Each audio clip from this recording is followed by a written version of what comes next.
La Pologne exprime un profond mécontentement à l'égard de l'Ukraine, malgré le rôle majeur qu'elle a joué pour soutenir son voisin dans le conflit contre la Russie. Le président polonais Karol Nawrocki a dénoncé un manque flagrant de gratitude, estimant que Kiev n'apprécie pas suffisamment l'aide polonaise. Cette aide ne se limite pas à un soutien diplomatique.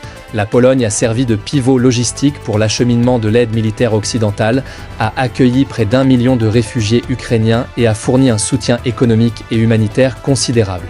Pour Varsovie, ces efforts massifs devraient générer une reconnaissance explicite, mais selon Nawrocki, ce n'est pas le cas. Parmi les points de friction, l'importation massive de produits agricoles ukrainiens en Pologne est particulièrement sensible. Les agriculteurs polonais se plaignent de la concurrence déloyale créée par les importations bon marché, qui pèsent sur leur activité et provoquent des pertes économiques. Le gouvernement polonais a tenté d'intervenir, mais le problème reste un symbole de ce qu'il considère comme l'ingratitude ukrainienne. Nawrocki souligne que soutenir un allié ne signifie pas ignorer les intérêts nationaux. La Pologne veut aider l'Ukraine tout en protégeant ses propres citoyens, et pour l'instant, cet équilibre ne serait pas respecté. Un autre point de tension concerne la mémoire historique, en particulier le massacre de Volhynie. Pendant la Seconde Guerre mondiale, des milliers de Polonais ont été tués par des nationalistes ukrainiens, un traumatisme toujours présent dans la mémoire collective polonaise. La Pologne réclame une reconnaissance officielle et la poursuite des exhumations, tandis que l'Ukraine reste prudente sur ce sujet et refuse de qualifier ces événements de génocide.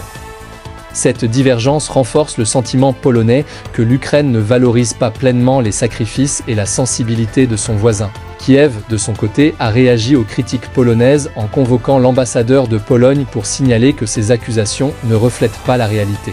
Le ministère ukrainien des Affaires étrangères a insisté sur le fait que l'amitié entre les deux pays est profonde et que ces critiques risquent de nuire à une coopération essentielle, notamment dans le cadre de la guerre en cours contre la Russie.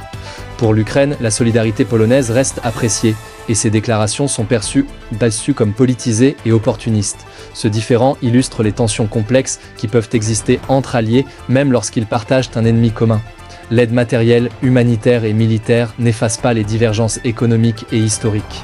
Le dossier agricole, en particulier, révèle combien la politique intérieure peut interférer avec les relations internationales, alors que la question de la mémoire historique rappelle que les traumatismes du passé continuent de peser sur les décisions diplomatiques contemporaines. À terme, ces tensions pourraient fragiliser la solidité du partenariat stratégique entre Varsovie et Kiev, alors même que l'unité entre alliés est cruciale face à la Russie. La Pologne estime que sa contribution exceptionnelle mérite reconnaissance et respect, tandis que l'Ukraine cherche à défendre son image et sa souveraineté diplomatique. Le défi consiste à concilier ces intérêts divergents sans compromettre la coopération nécessaire dans un contexte de conflit prolongé. Et vous, qu'en pensez-vous ? Dites-le en commentaire et si tu veux suivre les actualités économiques et politiques en quelques minutes par jour, abonne-toi à notre page et active la cloche notification.